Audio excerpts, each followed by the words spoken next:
আর সেই স্বপ্নগুলো এখন আর রাহুলের একার নয়। এখন আমাদের সবার মিলিত স্বপ্ন। একটা সুন্দর পৃথিবী গড়ার স্বপ্ন, যেখানে প্রত্যেকটা মানুষ সুখী হবে, কেউ অসহায় থাকবে না।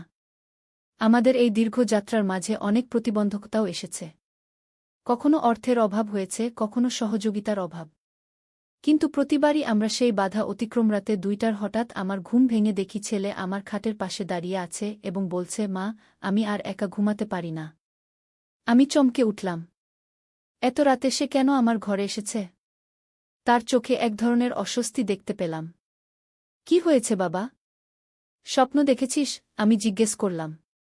সে মাথা নাড়ল। না মা, কিন্তু আমার মনে হচ্ছে কেউ আমার ঘরে আছে।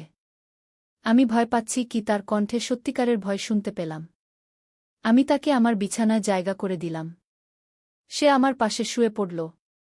এই গল্পটি সম্পূর্ণ শুনলে আপনাদের পানি অটোমেটিক বের হয়ে যাবে, সো যত দ্রুত সম্ভব হাতের কাছে টিস্যু নিয়ে বসে পড়ো। বিছানার চাদর যেন নষ্ট না হয় সেটা সম্পূর্ণ খেয়াল রাখার অনুরোধ জানিয়ে গল্পটি এখন শুরু করব। তার আগে সর্বশেষ অনুরোধ, দয়া করে এমন পানি বের করার গল্প নিয়মিত শুনতে আমাদের চ্যানেলটি সকলেই সাবস্ক্রাইব করুন। ধন্যবাদ। হ্যালো বন্ধুরা, আমার নাম রিমা খান। আমার বয়স ৩৫ বছর। আমার স্বামীর নাম করিম খান, বয়স ৪৯ বছর। আমাদের 2 সন্তান, রাহুল আর নিশা। রাহুল 18 বছর বয়সী, বিশ্ববিদ্যালয়ে পড়ে। নিশা 10 বছর বয়সী, স্কুলে যায়। আমি যে গল্পটি আপনাদের শোনাতে যাচ্ছি সেটি আমার জীবনের সবচেয়ে রহস্যময় এবং রোমাঞ্চকর অভিজ্ঞতা। এটি একটি পারিবারিক গল্প, কিন্তু এর মধ্যে রয়েছে এমন সব রহস্য যা আমি কখনো কল্পনাও করতে পারিনি। সেদিন ছিল শীতের একটি কুয়াশাচ্ছন্ন রাত। আমার স্বামী করিম অফিসের কাজে চট্টগ্রাম গিয়েছিলেন। ঘরে ছিলাম আমি আর আমার 2 সন্তান। নিশা তখন আমার সাথেই ঘুমিয়ে পড়েছিল। রাহুল তার নিজের ঘরে ছিল। রাত 2টার দিকে হঠাৎ আমার ঘুম ভেঙে গেল। ঘুম ভাঙার কারণটা ছিল অদ্ভুত। আমার মনে হচ্ছিল কেউ যেন আমার নাম ধরে ডাকছে। চোখ খুলে দেখি রাহুল আমার বিছানার পাশে দাঁড়িয়ে আছে। তার চেহারায় এক ধরনের অস্বস্তি। কি হয়েছে বাবা? এত রাতে উঠেছিস কেন? আমি জিজ্ঞেস করলাম। রাহুল আমার দিকে তাকিয়ে বলল, মা, আমি আর একা ঘুমাতে পারি না। আমার মনে হচ্ছে আমার ঘরে কেউ আছে। আমি উঠে বসলাম। কেমন মনে হচ্ছে? স্বপ্ন দেখেছিস নাকি? না মা, স্বপ্ন নয়। আমি জেগেই ছিলাম। আমার মনে হচ্ছিল কেউ যেন আমার ঘরের দেয়ালে হাঁটছে। এক ধরনের খসখস আওয়াজ আসছিল। রাহুল বলল। তার কথা শুনে আমার মনেও একটু ভয় ধরে গেল। আমাদের বাড়িটা পুরনো। করিম প্রায় বলতো যে পুরনো বাড়িতে নানারকম আওয়াজ হয়।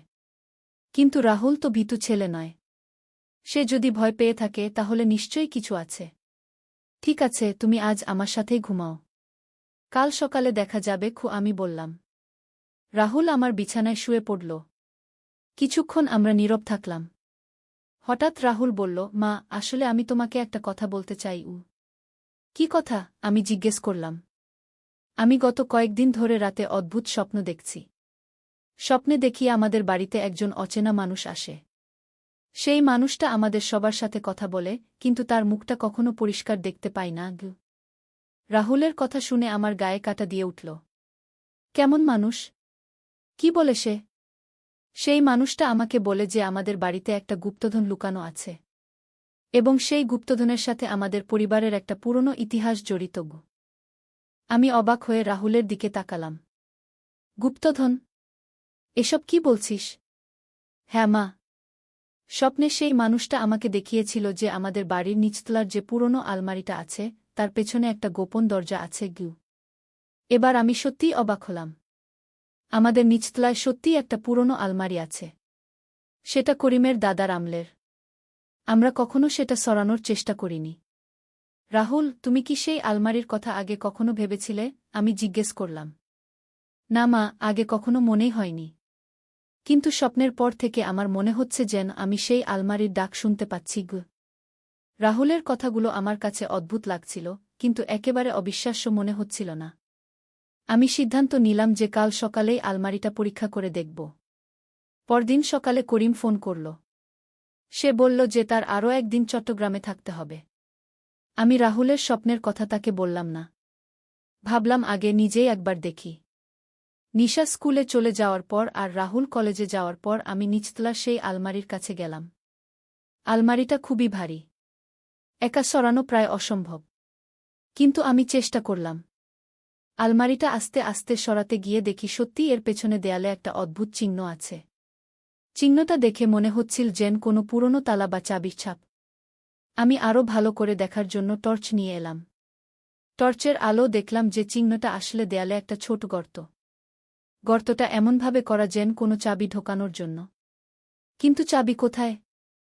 আমি ঘর খুঁজতে শুরু করলাম। হঠাৎ মনে পড়ল করিমের দাদা মারা যাওয়ার সময় একটা ছোট বাক্স রেখে গিয়েছিলেন। বাক্সটা আমাদের শোয়ার ঘরের আলমারিতে রাখা আছে। আমি দৌড়ে গিয়ে বাক্সটা নিয়ে এলাম। বাক্সটা খুলে দেখি তার মধ্যে কয়েকটা পুরনো কাগজ আর একটা অদ্ভুত দেখতে চাবি আছে।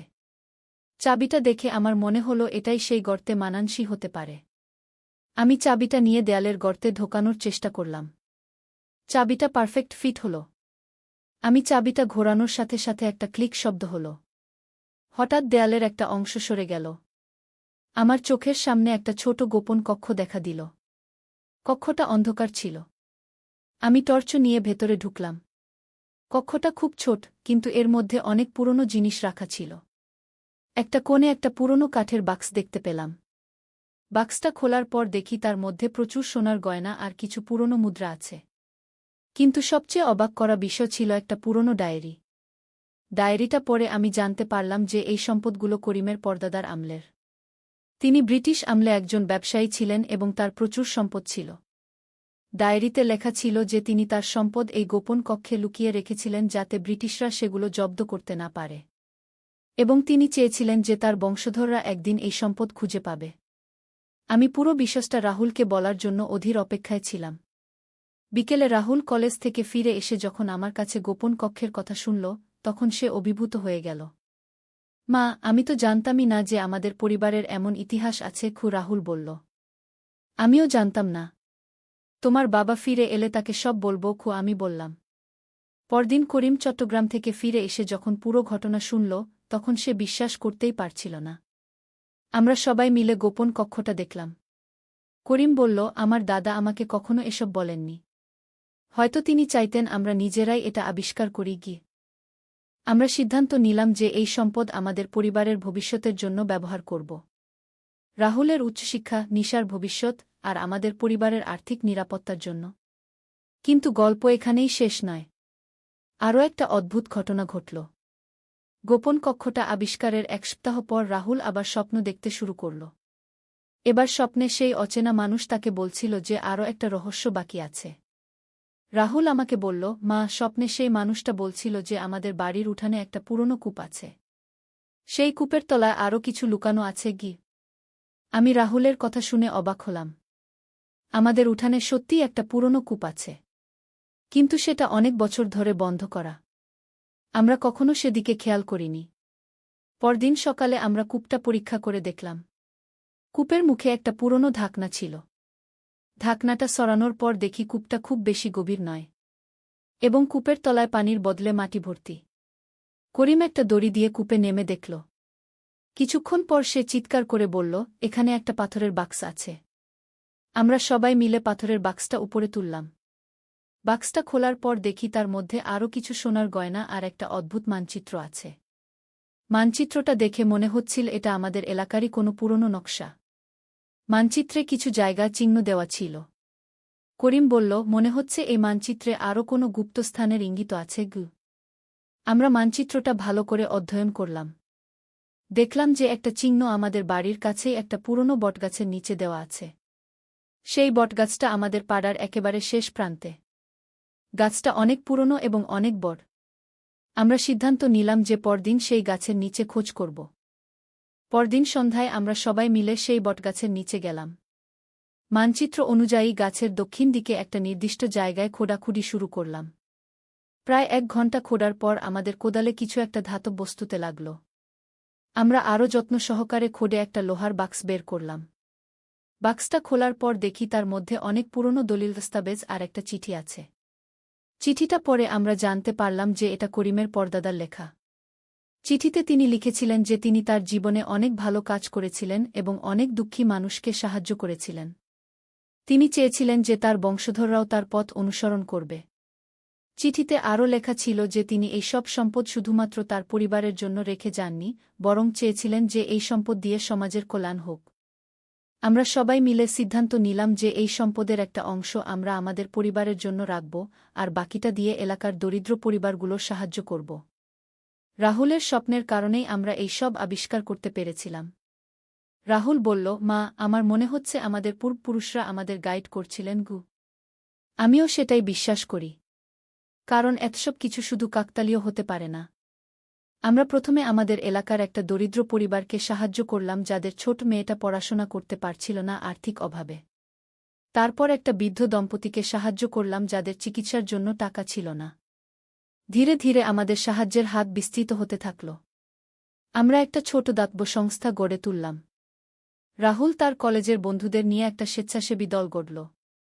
নিশাও আমাদের কাজে সাহায্য করতে শুরু করল। সে তার স্কুলের বন্ধুদের সাথে মিলে পুরনো বইখাতা সংগ্রহ করে দরিদ্র ছেলে মেয়েদের মধ্যে বিতরণ করত।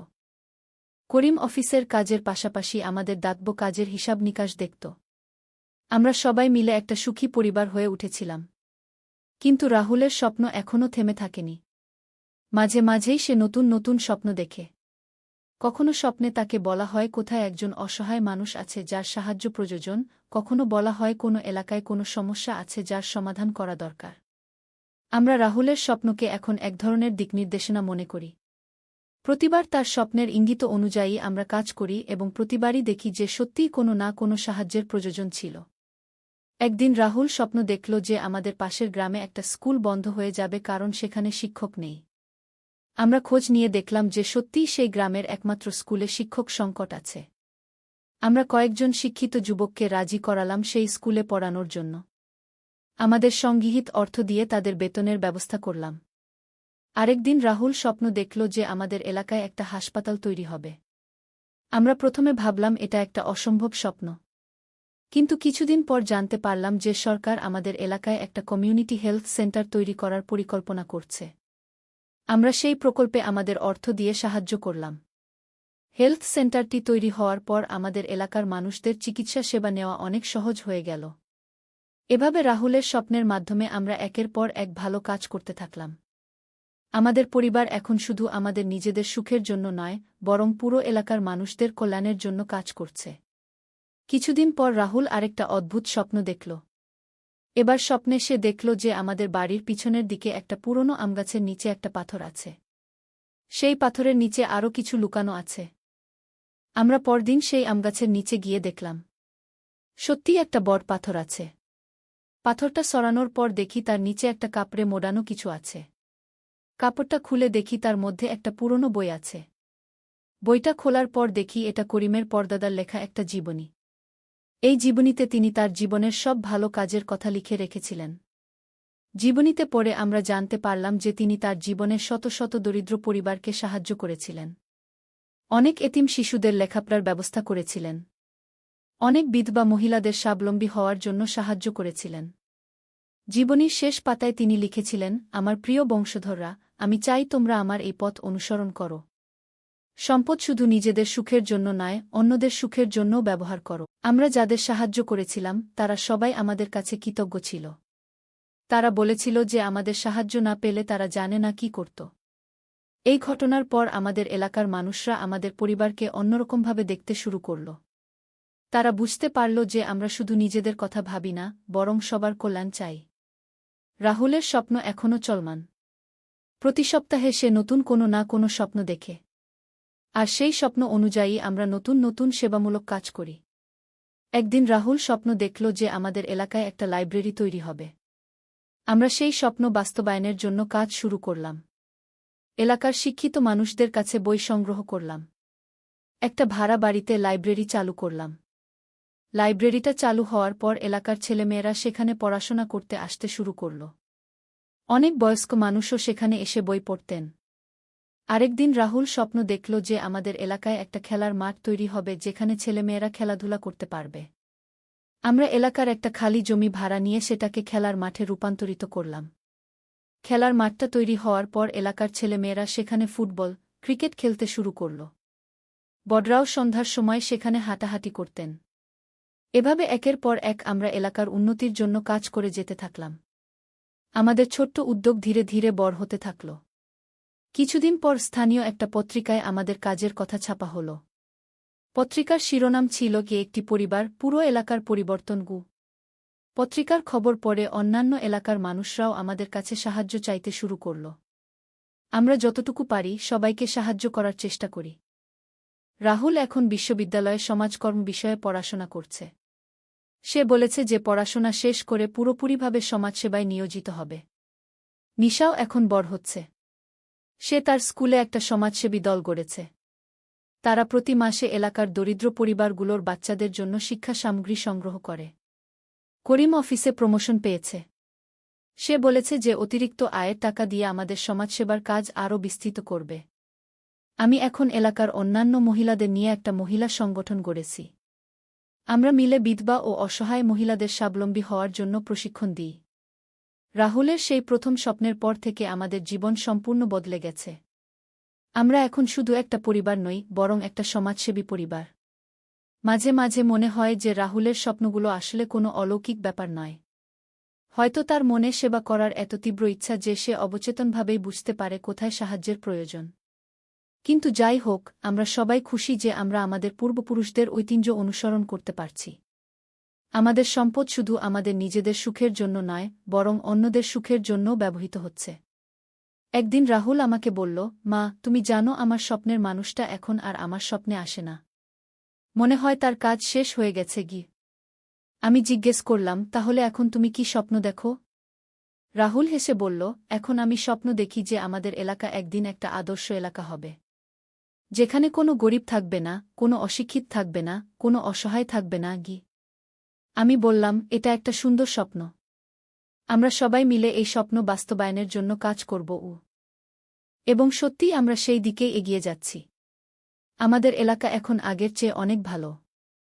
এখানে শিক্ষার হার বেড়েছে, দারিদ্র্য কমেছে, মানুষের মধ্যে পারস্পরিক সাহায্যের মনোভাব বেড়েছে। আমি মাঝে মাঝে ভাবি যে রাহুলের সেই প্রথম রাতের ঘটনা যদি না ঘটত, তাহলে আমরা কি এতসব আবিষ্কার করতে পারতাম? আমাদের পূর্বপুরুষদের রেখে যাওয়া সম্পদ কি খুঁজে পেতাম? হয়তো পেতাম, হয়তো পেতাম না। কিন্তু একটা বিষয় নিশ্চিত, এই ঘটনার পর আমাদের পরিবারের মানুষগুলো অনেক ভালো মানুষ হয়ে উঠেছে। আমরা বুঝেছি যে জীবনের আসল অর্থ হল অন্যদের সেবা করা। আমাদের পূর্বপুরুষরা যে পথ দেখিয়ে গেছেন, আমরা সেই পথেই চলছি। কিছুদিন আগে রাহুল আমাকে বলল যে সে একটা বই লিখবে। বইটার নাম হবে স্বপ্নের মাধ্যমে সেবা। সেই বইতে সে আমাদের পুরো গল্প লিখবে। আমি বললাম, এটা একটা চমৎকার ধারণা। তোমার বই পড়ে অন্য পরিবারগুলোও হয়তো অনুপ্রাণিত হবে। রাহুল বলল, হ্যাঁ মা, আমি চাই যে আমাদের গল্প অন্যদের কাছে পৌঁছে যাক, যাতে তারাও বুঝতে পারে যে সেবা করার মধ্যেই জীবনের আসল আনন্দ। আমি রাহুলের এই চিন্তাভাবনা দেখে গর্বিত। আমার ছেলে শুধু বয়সে বড় হয়নি, মানসিকভাবেও অনেক পরিণত হয়েছে। নিশাও এখন আমাদের কাজে আরও বেশি সময় দিচ্ছে। সে বলেছে যে বড় হয়ে ডাক্তার হবে, যাতে দরিদ্র মানুষদের বিনামূল্যে চিকিৎসা দিতে পারে। করিম বলেছে যে সে অবসর নেওয়ার পর পুরো সময় সমাজসেবায় কাটাবে। সে একটা বড় এনজিও খোলার পরিকল্পনা করছে। আমি নিজেও ভাবছি যে আরও বেশি মহিলাদের সাথে যুক্ত হয়ে একটা বড় মহিলা সংগঠন গড়ব, যাতে আরও বেশি অসহায় মহিলারা সাহায্য পেতে পারে। এভাবে আমাদের পুরো পরিবার এখন একটা উদ্দেশ্যে এক হয়ে কাজ করছে। আর সেই উদ্দেশ্য হল সমাজের কল্যাণ। রাহুলের সেই রহস্যময় স্বপ্নগুলো আমাদের জীবনে একটা নতুন দিগন্ত উন্মোচন করেছে। আমরা বুঝেছি যে সম্পদের আসল মূল্য তখনই যখন তা অন্যদের কল্যাণে ব্যবহৃত হয়। আমাদের পূর্বপুরুষরা যে সম্পদ লুকিয়ে রেখেছিলেন, সেটা শুধু সোনা রূপা নয়। আসল সম্পদ ছিল তাদের আদর্শ, তাদের মানবিকতা, তাদের সেবার মনোভাব। আর আমরা সেই আসল সম্পদটাই পেয়েছি। আমরা এখন একটা সুখী পরিবার নই শুধু, আমরা একটা আদর্শ পরিবার। মাঝে মাঝে মনে হয় যে আমাদের এই গল্পটা যদি অন্য পরিবারগুলো শুনত, তাহলে তারাও হয়তো অনুপ্রাণিত হতো। হয়তো তারাও তাদের পরিবারের ইতিহাস খোঁজ করত। হয়তো তারাও সেবার পথে এগিয়ে আসত। কিন্তু আমরা জানি যে প্রত্যেকটা পরিবারের নিজস্ব গল্প আছে। প্রত্যেকটা পরিবারের নিজস্ব ক্ষমতা আছে অন্যদের সাহায্য করার। আমাদের গল্পে রাহুলের স্বপ্ন ছিল গুরুত্বপূর্ণ। কিন্তু আসল কথা হল আমাদের সেবা করার ইচ্ছা। রাহুল স্বপ্ন না দেখলেও আমরা অন্য কোনো উপায়ে সেবার পথ খুঁজে পেতাম। কারণ সেবা করার মানসিকতা একবার তৈরি হলে সেটা নিজেই পথ খুঁজে নেয়। আমাদের চারপাশে সব সময় কেউ না কেউ সাহায্যের অপেক্ষায় থাকে। আমরা শুধু চোখ খোলা রাখলেই দেখতে পাব কোথায় আমাদের হাতের প্রয়োজন, কোথায় আমাদের সাহায্যে কারো জীবন বদলে যেতে পারে। রাহুলের স্বপ্নের গল্পটা আমাদের পরিবারের জন্য একটা টার্নিং পয়েন্ট ছিল। কিন্তু আসল টার্নিং পয়েন্ট ছিল আমাদের সিদ্ধান্ত, অন্যদের সাহায্য করার সিদ্ধান্ত। এই সিদ্ধান্ত নেওয়ার পর আমাদের জীবন এক নতুন অর্থ পেয়েছে। আমরা এখন শুধু আমাদের নিজেদের জন্য বাঁচি না, অন্যদের জন্যও বাঁচি। আর এই বাঁচার মধ্যেই আমরা পেয়েছি আসল সুখ, আসল শান্তি, আসল তৃপ্তি। রাতের খাওয়ার পর ছেলে হঠাৎ বলল, মা, তোমাকে একটা সত্য বলবো। আমি চা বানাতে বানাতে বললাম, কি? সে গম্ভীর মুখে বলল, আমি তোমার আসল ছেলে নই। আমি তোমার সৎ ছেলে। আমি চমকে ঘুরে তাকালাম। সে বলতে লাগল, তুমি আমাকে ছোটবেলায় এডপ্ট করেছ। আমি তোমার রক্তের সন্তান নই। আমি হতভম্ব হয়ে বসে পড়লাম। সে আমার পাশে এসে বলল, তাহলে আমি যে তোমাকে ভালোবাসি সেটা পাপ নয়? আমার চোখে পানি এসে গেল। সে আমার অশ্রু মুছে দিয়ে বলল, মা, এতদিন লুকিয়ে রেখেছিলাম কারণ জানতাম তুমি কষ্ট পাবে।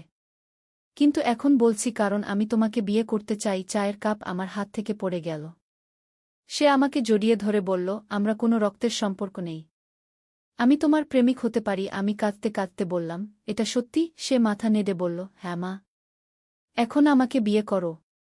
এই গল্পটি সম্পূর্ণ শুনলে আপনাদের পানি অটোমেটিক বের হয়ে যাবে, সো যত দ্রুত সম্ভব হাতের কাছে টিস্যু নিয়ে বসে পড়ো। বিছানার চাদর যেন নষ্ট না হয় সেটা সম্পূর্ণ খেয়াল রাখার অনুরোধ জানিয়ে গল্পটি এখন শুরু করব। তার আগে সর্বশেষ অনুরোধ, দয়া করে এমন পানি বের করার গল্প নিয়মিত শুনতে আমাদের চ্যানেলটি সকলেই সাবস্ক্রাইব করুন। ধন্যবাদ। হ্যালো বন্ধুরা, আমার নাম ময়ূরী দাস। আমার বয়স ৩৯ বছর। আমার স্বামীর নাম তনয় দাস, বয়স ৫১ বছর।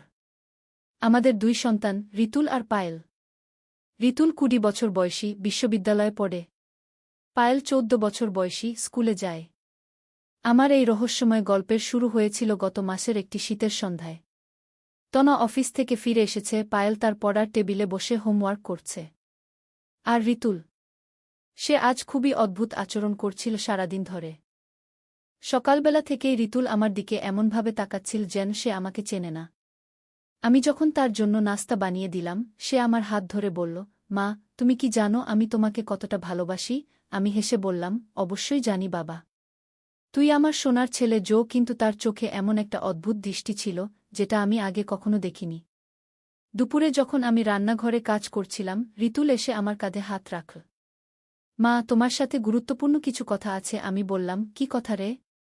বল তো। সে বলল, আজ রাতে সবার খাওয়া দাওয়া শেষ হলে সন্ধ্যায় তনয় যখন অফিস থেকে ফিরল, আমি তাকে ঋতুলের অদ্ভুত আচরণের কথা বললাম। তনয় বলল, হয়তো কলেজের কোনো সমস্যা আছে, বা কোনো মেয়ের ব্যাপার হতে পারে। তুই চিন্তা করিস না। রাতের খাবার পরিবেশন করার সময় ঋতুল একদমই কথা বলল না। শুধু আমার দিকে মাঝে মাঝে এমনভাবে তাকাচ্ছিল যেন সে কোনো গুরুত্বপূর্ণ সিদ্ধান্ত নিয়ে ফেলেছে। তনা আর পায়েল যথারীতি খাবার নিয়ে হাসিতামাশা করছিল, কিন্তু ঋতুল মৌনীব্রতী হয়ে বসেছিল। খাওয়া দাওয়া শেষ হওয়ার পর তনয় তার রুমে গিয়ে টিভি দেখতে বসল। পায়েল তার পড়ায় মনোযোগ দিল। আমি রান্নাঘরে গিয়ে বাসনকোসন ধুতে শুরু করলাম। এমন সময় ঋতুল এসে আমার পেছনে দাঁড়াল। মা, তার গলায় এমন একটা কম্পন ছিল যেটা আমাকে চিন্তিত করে তুলল। আমি ঘুরে তার দিকে তাকালাম। কি হয়েছে বাবা? তুই সারাদিন অদ্ভুত আচরণ করছিস কেন? সে গভীর শ্বাস নিয়ে বলল, মা, আমি আর পারছি না। আমাকে সত্যটা বলতেই হবে। আমার হৃদস্পন্দন বেড়ে গেল। কি সত্য রে? মা, আমি জানি এই কথাটা বললে তুমি সব পেয়ে যাবে, কিন্তু আমি আর লুকিয়ে রাখতে পারছি না। সে আমার হাত ধরল। মা, আমি তোমার আসল ছেলে নই। আমি হোঁচট খেয়ে বাসনের পাত্রটা ছেড়ে দিলাম। কি বলছিস তুই? এসব কি আজেবাজে কথা? মা, আমি সত্যি বলছি। তুমি আর বাবা আমাকে ছোটবেলায় দত্তক নিয়েছিলে।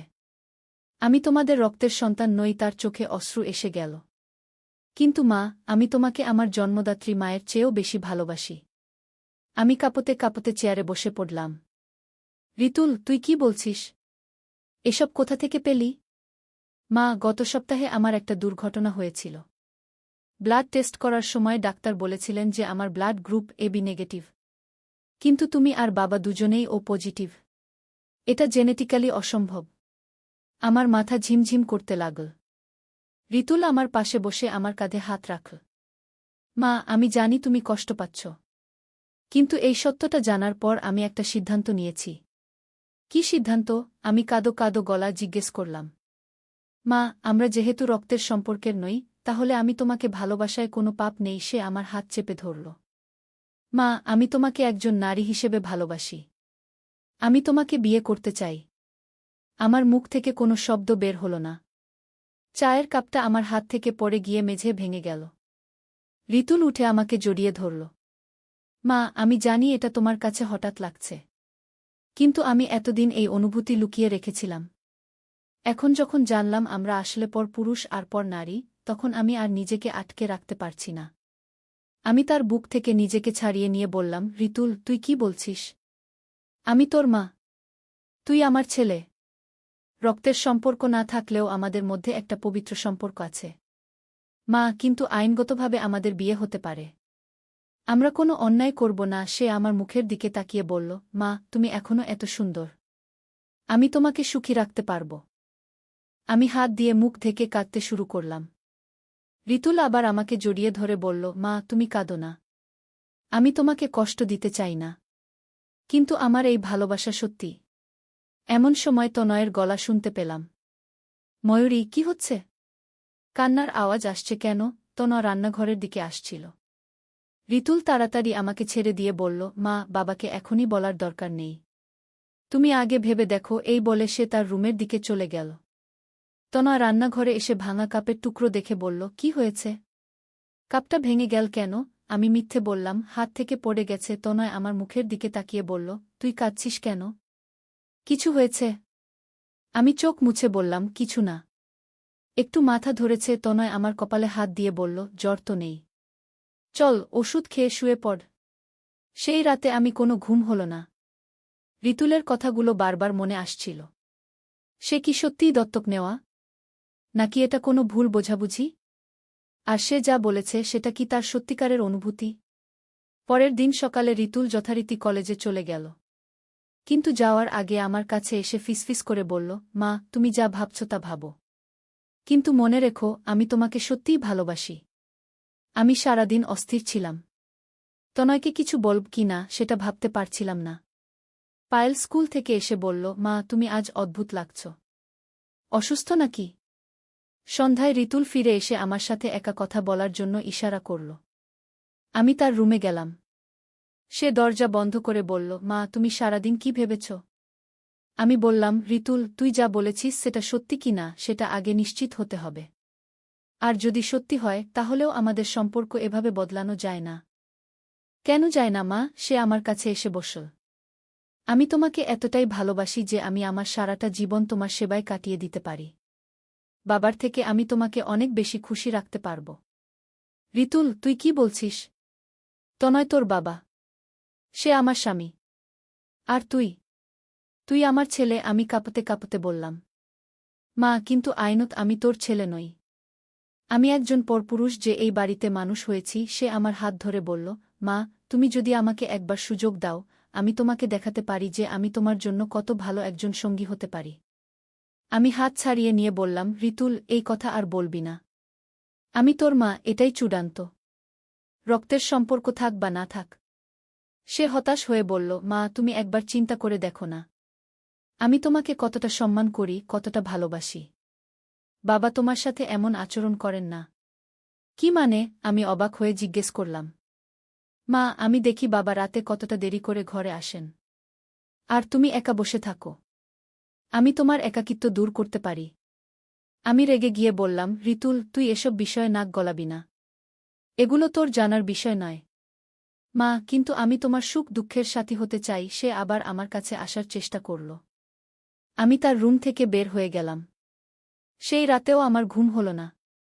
ঋতুলের কথাগুলো আমার মাথায় ঘুরপাক খাচ্ছিল। পরের কয়েকদিন ঋতুল আর আমার সাথে একা কথা বলার চেষ্টা করল না। কিন্তু সে যেভাবে আমার দিকে তাকাত সেটা আমাকে অস্বস্তিতে ফেলে দিত। আমি ভাবতে শুরু করলাম, তার কথা কি সত্যি? সে কি আসলেই দত্তক? একদিন ঋতুল কলেজে গেছে, পায়েল স্কুলে, তনয় অফিসে। আমি একা বাড়িতে বসে ঋতুলের ছোটবেলার ছবিগুলো দেখছিলাম। হঠাৎ আমার মনে পড়ল আমাদের পুরনো ডকুমেন্টগুলো আলমারিতে রাখা আছে। আমি আলমারি খুলে ডকুমেন্টের বাক্স বের করলাম। সেখানে রিতুলের জন্ম সংক্রান্ত কাগজপত্র খুঁজতে শুরু করলাম। অনেক খোঁজাখুঁজির পর একটা ফাইল পেলাম যেখানে লেখা রিতুলের ডকুমেন্ট। ফাইলটা খুলে আমি হতবাক হয়ে গেলাম। সেখানে রিতুলের দত্তক নেওয়ার সমস্ত কাগজপত্র ছিল। আমার হাত কাঁপতে শুরু করল। মানে রিতুল সত্যি বলেছে? সে আমাদের দত্তক নেওয়া সন্তান? কাগজপত্র পড়ে জানলাম যে রিতুলের বয়স যখন মাত্র 2 বছর, তখন তার বাবা মা একটা দুর্ঘটনায় মারা যায়। রিতুল তখন একটা অনাথ আশ্রমে ছিল। আমরা তাকে সেখান থেকে দত্তক নিয়েছিলাম। আমার চোখে অশ্রু এসে গেল। এতদিন আমি জানতামই না যে রিতুল আমার পেটের সন্তান নয়। তনু আমার কাছে এই সত্যটা লুকিয়ে রেখেছিল কেন? সেই সময় টেলিফোনের রিং বেজে উঠল। আমি ফোন তুলতেই শুনতে পেলাম রিতুলের গলা। মা, আমি কলেজ থেকে ফোন করছি। আজ একটু দেরি হবে ঘরে ফিরতে। তুমি আমার জন্য অপেক্ষা করবে? আমি কাঁদো কাঁদো গলায় বললাম, হ্যাঁ রিতুল, করব। মা, তুমি কাঁদছ কেন? কিছু হয়েছে? কিছু না বাবা, তুই আস। ফোন রেখে আমি আবার ডকুমেন্টগুলো পড়তে শুরু করলাম। একটা চিঠি পেলাম যেটা তনয়ের লেখা। সেখানে লেখা, প্রিয় ময়ূরী, আমি জানি তুই একদিন এই সত্যটা জানবি। আমি তোর কাছে রিতুলের দত্তক নেওয়ার ব্যাপারটা গোপন রেখেছিলাম কারণ আমি জানতাম তুই তাকে আলাদাভাবে দেখবি। কিন্তু রিতুল আমাদের আপন সন্তানের মতোই। সে যেন কখনো জানতে না পারে যে সে দত্তক। আমি চাই রিতুল সারা জীবন আমাদের আপন ছেলে হয়ে থাকুক। চিঠিটা পড়ে আমার মাথা ঝিমঝিম করতে লাগল। মানে তনয় রিতুলকে এই সত্যটা জানতে দিতে চায়নি। কিন্তু রিতুল কিভাবে জানল? সন্ধ্যায় রিতুল ফিরে এল। আমি তখনও ডকুমেন্টগুলো নিয়ে বসেছিলাম। রিতুল আমাকে দেখে বলল, মা, তুমি কি করছ? আমি তার দিকে ডকুমেন্টগুলো তুলে ধরে বললাম, রিতুল, তুই সত্যি বলেছিলি। তুই আমাদের দত্তক নেওয়া সন্তান। রিতুলের চোখে একটা অদ্ভুত আনন্দের ঝিলিক দেখলাম। মা, তাহলে এখন তুমি বুঝতে পেরেছ আমি কেন তোমাকে ভালোবাসতে পারি। কিন্তু রিতুল, তুই এটা কিভাবে জানলি? তনয় তো চায়নি তুই জানিস। মা, আমি গত মাসে ব্লাড টেস্ট করার পর সন্দেহ হয়েছিল। তারপর আমি গোপনে আমাদের বাড়ির কাগজপত্র খুঁজে দেখেছিলাম সে আমার পাশে বসল। মা, আমি যখন জানলাম আমরা রক্তের সম্পর্কের নই, তখন আমার মনের গভীরে লুকিয়ে থাকা ভালোবাসাটা প্রকাশ করার সাহস পেলাম। রিতুল, কিন্তু আমি তোর মা। আমি তোকে ছোটবেলা থেকে মা হিসেবেই ভালোবেসেছি। মা, কিন্তু আমি তোমাকে মা হিসেবে নয়, একজন নারী হিসেবে দেখি। সে আমার হাত ধরল। মা, তুমি কি জানো, আমি ছোটবেলা থেকেই তোমার প্রতি একটা আলাদা টান অনুভব করতাম। কিন্তু তখন ভাবতাম এটা পাপ, কারণ তুমি আমার মা। আমি তার হাত ছাড়িয়ে নিয়ে বললাম, রিতুল, এই কথা বন্ধ করো। দত্তক হলেও তুই আমার সন্তান। আমি তোর মা। মা, কিন্তু এখন আমি জানি যে আমরা আইনত কোনো সমস্যা ছাড়াই বিয়ে করতে পারি। রিতুল উঠে দাঁড়িয়ে আমার সামনে হাঁটু গেড়ে বসল। মা, আমি তোমাকে প্রপোজ করছি। তুমি আমাকে বিয়ে করবে? আমি শক পেয়ে পিছনে সরে গেলাম। রিতুল, উঠ। এই কি করছিস তুই? মা, আমি সিরিয়াস। আমি তোমাকে বিয়ে করে সারা জীবন সুখী রাখতে চাই। সে আমার পা ছুঁয়ে বলল, মা, তুমি আমার প্রেমিকা হয়ে যাও। এমন সময় দরজায় টোকা পড়ল। পায়েলের গলা শোনা গেল, মা, দরজা খোলো। আমার হোমওয়ার্কে সাহায্য লাগবে। রিতুল তাড়াতাড়ি উঠে দাঁড়াল। আমি দরজা খুলে দিলাম। পায়েল ঘরে ঢুকে বলল, মা, তুমি কাঁদছিলে নাকি? চোখ লাল কেন? আমি মিথ্যা বললাম, চোখে কিছু পড়েছিল। রিতুল বলল, পায়েল, আমি তোর হোমওয়ার্ক দেখে দিচ্ছি। চল আমার রুমে। পায়েল রিতুলের সাথে চলে গেল। আমি একা বসে ভাবতে লাগলাম। রিতুলের প্রস্তাব আমাকে সম্পূর্ণ বিভ্রান্তিতে ফেলে দিয়েছে। সে সত্যিই আমাকে ভালোবাসে নাকি এটা কোনো মানসিক সমস্যা? রাতে তনয় ফিরে এলে আমি তাকে সব বললাম। তনয় শুনে অত্যন্ত রেগে গেল। কি বলছিস তুই? রিতুল এসব কথা বলেছে? হ্যাঁ, আর সে জেনে গেছে যে সে দত্তক নেওয়া। আমি কাঁদতে কাঁদতে বললাম। তনয় মাথায় হাত দিয়ে বলল, আমি তো চাইনি সে কখনো জানুক। এখন কি করব? তনয়, রিতুলের মানসিক অবস্থা ঠিক নেই মনে হচ্ছে। তাকে কাউন্সেলিং করানো দরকার। তনয় বলল, হ্যাঁ, কাল থেকেই একজন সাইকোলজিস্টের সাথে যোগাযোগ করব। কিন্তু ততক্ষণ পর্যন্ত তুই রিতুলের কাছে একা যাবি না। পরের দিন তনয় অফিস থেকে ছুটি নিয়ে বাড়িতে থাকল। রিতুল কলেজ থেকে ফিরে আসার পর তনয় তার সাথে কথা বলার জন্য ডাকল। রিতুল, তুই ময়ূরীকে কি বলেছিস? তনয়ের গলা রাগের সুর। রিতুল নির্ভয়ে বলল, বাবা, আমি সত্য বলেছি। আমি মাকে ভালোবাসি। তনয় চিৎকার করে বলল, কি সাহস তোর? ময়ূরী তোর মা। তুই কি বলছিস বুঝতে পারছিস? বাবা, কিন্তু আমি আপনাদের রক্তের সন্তান নই। আমি একজন পরপুরুষ। রিতুল শান্তভাবে বলল। তুই পরপুরুষ হলেও আমাদের ছেলে। আমরা তোকে নিজের সন্তানের মতো মানুষ করেছি। তনয় রাগে কাঁপছিল। বাবা, আমি আপনাদের কৃতজ্ঞ। কিন্তু আমি মাকে ভালোবাসি। এটা আমার সত্যিকারের অনুভূতি। তনয় রিতুলকে থাপ্পড় মারতে যাচ্ছিল। আমি দৌড়ে গিয়ে তনয়ের হাত ধরে ফেললাম। তনয়, মারবে না। রিতুলের মানসিক সমস্যা আছে। রিতুল বলল, মা, আমার কোনো মানসিক সমস্যা নেই। আমি শুধু তোমাকে ভালোবাসি। সে তনয়ের দিকে তাকিয়ে বলল, বাবা, আপনি মাকে সুখী রাখতে পারেন না। আমি পারি। এই কথা শুনে তনয় আরও রেগে গেল। বের হয়ে যা এই বাড়ি থেকে। আমি তোকে আর রাখব না। রিতুল মাথা নেড়ে বলল, বাবা, আমি যাব না। এটা আমার বাড়িও। আর আমি মাকে একা ছেড়ে যেতে পারি না। তনয় আমার দিকে তাকিয়ে বলল, ময়ূরী, বল তুই। রিতুলকে কি জবাব দিবি? আমি কাঁদতে কাঁদতে বললাম, রিতুল, তুই আমার ছেলে। আমি তোর মা। এর বেশি কিছু আমি ভাবতে পারি না। রিতুল হতাশ হয়ে বলল, মা, তুমি একবারও ভেবে দেখলে না যে আমি তোমাকে কতটা ভালোবাসি? তুমি যদি আমাকে একটা সুযোগ দাও। রিতুল, তনয় চিৎকার করল। আর একটা কথা বললে আমি পুলিশে দিয়ে দেব। রিতুল বলল, বাবা, আমি কোনো অন্যায় করিনি। আমি শুধু আমার ভালোবাসা প্রকাশ করেছি। এমন সময় পায়েল তার রুম থেকে বের হয়ে এল। এত চিৎকার কেন? কি হচ্ছে? আমরা সবাই চুপ হয়ে গেলাম। পায়েল আমাদের মুখের দিকে তাকিয়ে বলল, রিতুল ভাই, তুমি কাঁদছ কেন? রিতুল পায়েলকে জড়িয়ে ধরে বলল, কিছু না পায়েল। বড়দের কথা।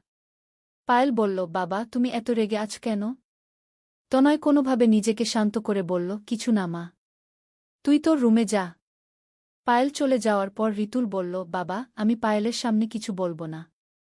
কিন্তু আমার সিদ্ধান্ত পরিবর্তন হবে না। পরের কয়েকদিন আমাদের বাড়িতে একটা অস্বস্তিকর পরিবেশ বিরাজ করছিল। রিতুল আমার সাথে সরাসরি কথা বলত না, কিন্তু তার চোখে সেই একই ভালোবাসার দৃষ্টি ছিল। তনয় একজন সাইকোলজিস্টের সাথে যোগাযোগ করল। ডাক্তার বললেন, এটা অ্যাডপশন সিন্ড্রোমের একটা ধরন হতে পারে, যেখানে দত্তক নেওয়া ছেলেমেয়েরা তাদের পালক মায়ের প্রতি রোমান্টিক অনুভূতি তৈরি করে। আমরা রিতুলকে ডাক্তারের কাছে নিয়ে গেলাম। কিন্তু রিতুল ডাক্তারকে বলল, আমার কোনো সমস্যা নেই। আমি শুধু আমার ভালোবাসার মানুষকে ভালোবাসি। ডাক্তার আমাদের সাথে একা কথা বলে জানালেন যে রিতুলের অবস্থা গুরুতর। তার থেরাপি দরকার হবে এবং কিছুদিনের জন্য তাকে আলাদা থাকতে হতে পারে। এই সময় একটা অদ্ভুত ঘটনা ঘটল। রিতুল একদিন বাড়িতে এসে আমাদের জানাল যে সে একটা চাকরি পেয়েছে অন্য শহরে। আমি বুঝতে পেরেছি যে আমার উপস্থিতি এই বাড়িতে সবার জন্য সমস্যা তৈরি করছে। রিতুল শান্তভাবে বলল, তাই আমি দূরে চলে যাচ্ছি। তনয় খুশি হয়ে বলল, এটাই ভালো সিদ্ধান্ত। কিন্তু আমার মন খারাপ হয়ে গেল। রিতুল যত সমস্যায় করুক না কেন, সে আমার ছেলে। আমি তাকে ছোটবেলা থেকে বড় করেছি। রিতুল চলে যাওয়ার দিন আমার কাছে এসে বলল, মা, আমি জানি তুমি আমার জন্য কষ্ট পাচ্ছ। কিন্তু আমি তোমার মুখে হাসি দেখতে চাই। তাই আমি চলে যাচ্ছি। আমি কাঁদতে কাঁদতে বললাম, রিতুল, তুই আমার ছেলে। আমি তোকে ভালোবাসি। মা, আমিও তোমাকে ভালোবাসি। কিন্তু আমার ভালোবাসা আর তোমার ভালোবাসা আলাদা। সে আমার কপালে একটা চুমু দিয়ে বলল, তুমি সুখে থেকো। আমি মাঝে মাঝে ফোন করব। রিতুল চলে যাওয়ার পর আমাদের বাড়িতে শান্তি ফিরে এল। কিন্তু আমার মন সবসময় রিতুলের জন্য ব্যাকুল থাকত। পায়েল প্রায় জিজ্ঞেস করত, মা, রিতুল ভাই কবে আসবে? 6 মাস পর রিতুল একবার বাড়িতে এল। সে অনেক পরিবর্তিত লাগছিল। আগের মতো আমার দিকে সেই দৃষ্টিতে তাকাত না। মা, আমি একটা মেয়েকে বিয়ে করব। রিতুল হেসে বলল। তার নাম অনুপমা। খুব ভালো মেয়ে। আমি খুশি হয়ে বললাম, সত্যি? কবে বিয়ে? আগামী মাসে। তোমরা সবাই আসবে তো? তনয় বলল, অবশ্যই আসব। আমার ছেলের বিয়েতে আমি না গেলে কে যাবে? রিতুলের বিয়েতে আমরা সবাই গেলাম। অনুপমা খুবই সুন্দর এবং ভালো মেয়ে। রিতুল তার সাথে খুব খুশি লাগছিল। বিয়ের দিন রিতুল আমার কাছে এসে বলল, মা, আমি তোমার কাছে ক্ষমা চাই।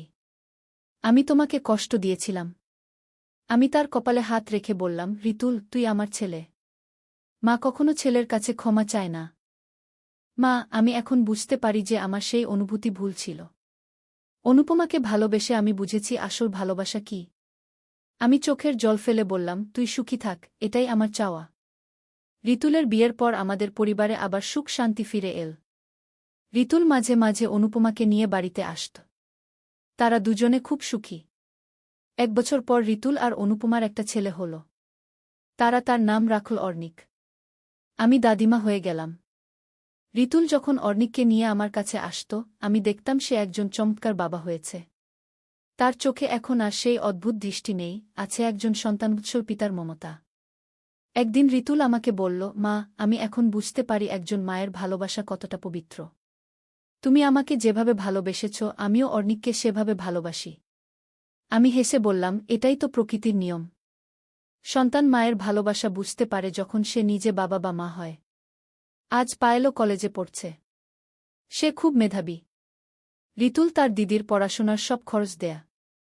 তনয় এখন আর আগের মতো রাগী নয়। সে বুঝতে পেরেছে যে রিতুলের সেই সময়কার আচরণ একটা মানসিক সমস্যা ছিল। আমাদের পরিবারে এখন সুখ শান্তি।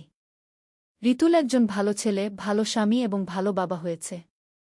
সে আমাকে এখনও মা বলেই ডাকে এবং একজন ছেলে যেভাবে মাকে সম্মান করে সেভাবেই আমাকে সম্মান করে। মাঝে মাঝে আমার মনে হয় রিতুলের সেই বিভ্রান্তির সময়টা ছিল একটা দুঃস্বপ্ন, যা এখন শেষ হয়ে গেছে। আমি খুশি যে রিতুল তার সত্যিকারের ভালোবাসা পেয়েছে এবং একটা সুখী পরিবার গড়েছে। এই গল্পের শেষে আমি বলতে পারি যে একটা পরিবারে ভালোবাসা আর বিশ্বাস থাকলে যে কোনো সমস্যার সমাধান হয়ে যায়। রিতুল আমার দত্তক নেওয়া ছেলে হলেও সে আমার আপন সন্তানের চেয়ে কম নয়। আর একজন মায়ের ভালোবাসা সব ধরনের বিভ্রান্তি দূর করে দিতে পারে। আজ যখন আমি অর্ণিককে কোলে নিয়ে বসে থাকি, রিতুল আর অনুপমা আমার পাশে বসে হাসি তামাশা করে, তনা আর পায়েল সবাই মিলে আড্ডা দেয়, তখন আমার মনে হয় আমাদের পরিবার সত্যিই একটা সুখের পরিবার। রিতুল এখন বলে, মা, তুমি আমার জীবনের সবচেয়ে গুরুত্বপূর্ণ মানুষ। একজন মা হিসেবে। আর আমি তোমার গর্বিত ছেলে, এই কথা শুনলে আমার চোখে খুশির অশ্রু চলে আসে। আমাদের এই পারিবারিক গল্পের মধ্যে রহস্য ছিল, রোমাঞ্চ ছিল এবং শেষে ছিল একটা সুন্দর সমাধান। জীবনে কখনো কখনো এমন পরিস্থিতি আসে যখন আমরা দিশেহারা হয়ে পড়ি। কিন্তু ধৈর্য আর ভালোবাসা দিয়ে সব সমস্যার সমাধান করা যায়। সাবের ইবনে মুহাম্মদের গল্প। একজন মুজাহিদের জীবন কাহিনী।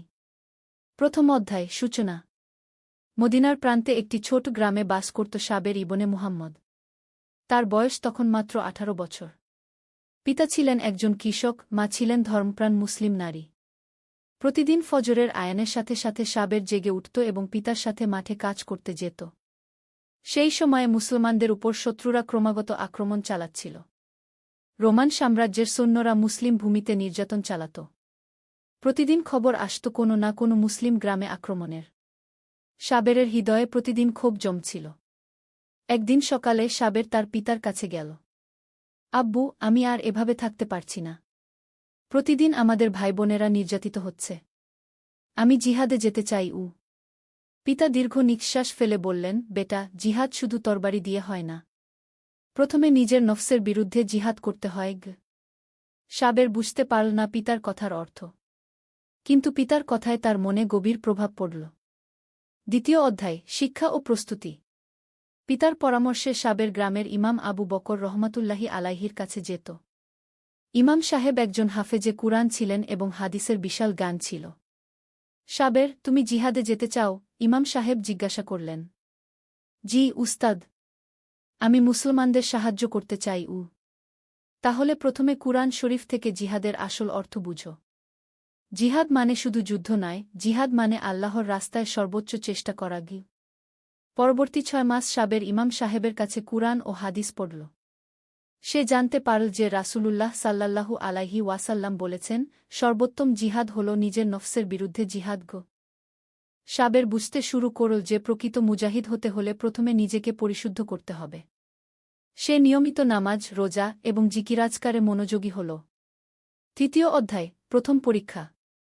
একদিন সন্ধ্যায় গ্রামে খবর এল যে রোমান সৈন্যরা পার্শ্ববর্তী গ্রামে আক্রমণ করেছে। অনেক মুসলমান নিহত হয়েছে, মহিলা ও শিশুদের বন্দী করা হয়েছে। সাবেরের রক্ত গরম হয়ে গেল। সে তরবারি হাতে নিয়ে দৌড়ে বেরিয়ে যেতে চাইল।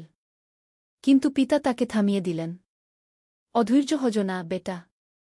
গ্রামের অন্যান্য যুবকদের সাথে আলোচনা কর। একা যেও না গি। সাবের গ্রামের আরও 10 জন যুবকের সাথে দেখা করল। তারা সবাই একসাথে গিয়ে ইমাম সাহেবের কাছে পরামর্শ চাইল। ইমাম সাহেব বললেন, তোমরা যেতে পার, কিন্তু মনে রেখো, আমরা অন্যায় করতে যাচ্ছি না, ন্যায় প্রতিষ্ঠা করতে যাচ্ছি। নিরীহ মানুষদের ক্ষতি করবে না। শুধুমাত্র যারা তোমাদের উপর আক্রমণ করবে তাদের বিরুদ্ধে লড়বে গু। 4র্থ অধ্যায়, প্রথম জিহাদ। 11 জন যুবক মিলে রওনা দিল। পথে তারা দোয়া পড়ল। রব্বানা আতিনা ফিদ দুনিয়া হাসানাতাও ওয়া ফিল আখিরাতি হাসানাতাও ওয়া কিনা আয়াবান্নার গু। হে আমাদের রব, আমাদের দুনিয়াতে কল্যাণ দিন, আখিরাতেও কল্যাণ দিন এবং জাহান্নামের আয়াব থেকে রক্ষা করুন। তারা যখন গ্রামে পৌঁছল, দেখল রোমান সৈন্যরা ইতিমধ্যে চলে গেছে। কিন্তু পিছনে রেখে গেছে ধ্বংসজ্ঞ। অনেক ঘরবাড়ি পুড়ে গেছে, মানুষ আহত। সাবের প্রথমে হতাশ হল যে তারা শত্রুদের মুখোমুখি হতে পারল না। কিন্তু তারপর সে এবং তার সাথীরা আহতদের সেবা করতে শুরু করল। একজন বৃদ্ধ মানুষ সাবেরের হাত ধরে কান্নাভরা কণ্ঠে বলল, বেটা, তোমরা এসেছ আমাদের সাহায্য করতে। এটাও তো জিহাদ। সাবের তখন বুঝতে পারল যে জিহাদের আরেকটি রূপ হল মানুষের সেবা করা। পঞ্চম অধ্যায়, দ্বিতীয় আক্রমণ। 3 সপ্তাহ পর আবার খবর এল যে একটি বড় রোমান বাহিনী মুসলিম অঞ্চলে প্রবেশ করেছে। এবার তারা সরাসরি মদিনার দিকে আসছে। এবার শুধু গ্রামের যুবকরা নয়, পুরো অঞ্চল থেকে মুজাহিদরা একত্রিত হল। সাবের দেখল যে একটি সুসংগঠিত ইসলামী বাহিনী গড়ে উঠেছে। বাহিনীর আমির ছিলেন মুসা ইবনে ইয়াকুব, একজন অভিজ্ঞ যোদ্ধা এবং আলেম। তিনি সবাইকে ডেকে বললেন, ভাইয়েরা, আমরা আল্লাহর রাস্তায় লড়তে যাচ্ছি। মনে রেখো, আমাদের উদ্দেশ্য হবে শুধুমাত্র আল্লাহর সন্তুষ্টি অর্জন। আমরা লড়ব ন্যায়ের পক্ষে, অন্যায়ের বিপক্ষে। কোনো নিরীহ মানুষের ক্ষতি করব না, কোন ধর্মীয় স্থানে আক্রমণ করব না। গি 6ষ্ঠ অধ্যায়, মুখোমুখি সংঘর্ষ। সূর্য ওঠার সাথে সাথে 2 বাহিনী মুখোমুখি হল। সাবেরের হৃদয় দ্রুত স্পন্দিত হচ্ছিল। সে লা হাওলা ওয়ালা কুওয়াতা ইল্লা বিল্লাহ কি পড়তে শুরু করল। যুদ্ধ শুরু হল। সাবের দেখল যে মুসলিম বাহিনী অত্যন্ত শৃঙ্খলার সাথে লড়ছে। কেউ পিছু হটছে না, আবার কেউ অন্যায়ভাবে অগ্রসর হচ্ছে না। যুদ্ধের এক পর্যায়ে একজন রোমান সৈনিক সাবেরের উপর আক্রমণ করল। সাবের আত্মরক্ষায় তরবারি ব্যবহার করল। যুদ্ধ চলাকালে সে দেখল একজন রোমান সৈনিক আহত হয়ে মাটিতে পড়ে আছে এবং পানির জন্য কাতরাচ্ছে। সাবের প্রথমে দ্বিধায় পড়ল, এ তো শত্রু। কিন্তু তারপর রাসূলুল্লাহ সাল্লাল্লাহু আলাইহি ওয়াসাল্লামের হাদিস মনে পড়ল, যেখানে বলা হয়েছে আহতদের সাহায্য করতে। সাবের তার পানির পাত্র থেকে সেই আহত রোমান সৈনিকের মুখে পানি ঢেলে দিল। সপ্তম অধ্যায়, বিজয় ও পরাজয়ের পরে। যুদ্ধ শেষে মুসলিম বাহিনী বিজয়ী হল। কিন্তু সাবের দেখল যে কোনো উল্লাস নেই। কারণ অনেক সাহাবী শহীদ হয়েছেন, আবার শত্রুপক্ষেরও অনেকে নিহত হয়েছে। আমির মুসা ইবনে ইয়াকুব সবাইকে ডেকে বললেন, আল্লাহ আমাদের বিজয় দান করেছেন। কিন্তু মনে রেখো, এটি আমাদের বীরত্বের কারণে নয়, আল্লাহর রহমতের কারণে। আমরা গর্ব করব না, বরং আল্লাহর কাছে শুকরিয়া আদায় করব। সাবের দেখল যে বিজয়ী মুসলিম সৈন্যরা বন্দীদের সাথে ভালো ব্যবহার করছে। তাদের খাবার দেওয়া হচ্ছে, চিকিৎসার ব্যবস্থা করা হচ্ছে।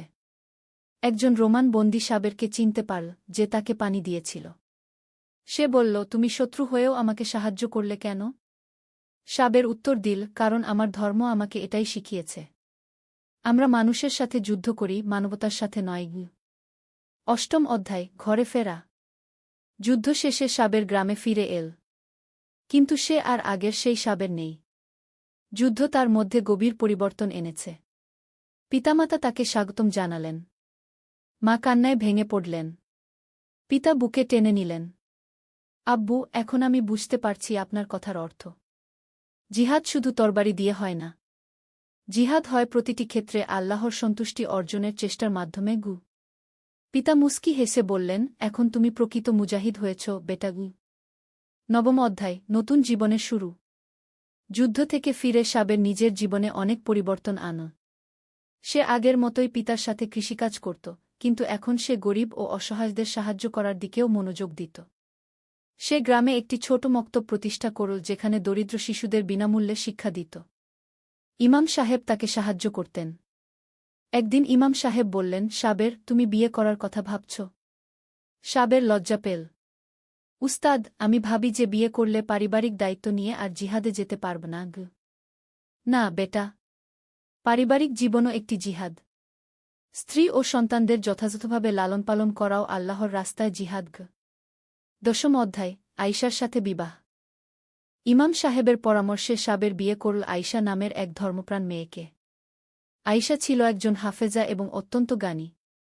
বিয়ের পর সাবের বুঝতে পারল যে ইমাম সাহেব ঠিকই বলেছিলেন। পারিবারিক জীবন পরিচালনা করাও একটি বড় জিহাদ। প্রতিদিন স্ত্রীর যত্ন নেওয়া, তার সাথে ভালো ব্যবহার করা, পরিবারের প্রয়োজন মেটানো, এসবই আল্লাহর ইবাদত। আয়শা সাবেরকে সর্বক্ষেত্রে সাহায্য করত। সে মহিলাদের কুরআন শিক্ষা দিত এবং সাবেরের মক্তবের কাজেও সহায়তা করত। 1 বছর পর তাদের একটি পুত্র সন্তান হল। তার নাম রাখা হল আব্দুল্লাহ। একাদশ অধ্যায়, নতুন চ্যালেঞ্জ। ছেলের জন্মের 2 বছর পর আবার সাবেরের কাছে জিহাদে যাবার আহ্বান এল। এবার পার্শ্ব থেকে একটি বিশাল বাহিনী আক্রমণ করেছে। সাবের দ্বিধায় পড়ল। একদিকে জিহাদের আহ্বান, অন্যদিকে স্ত্রী ও শিশু সন্তানের দায়িত্ব। আয়শা বুঝতে পারল সাবেরের মনের অবস্থা।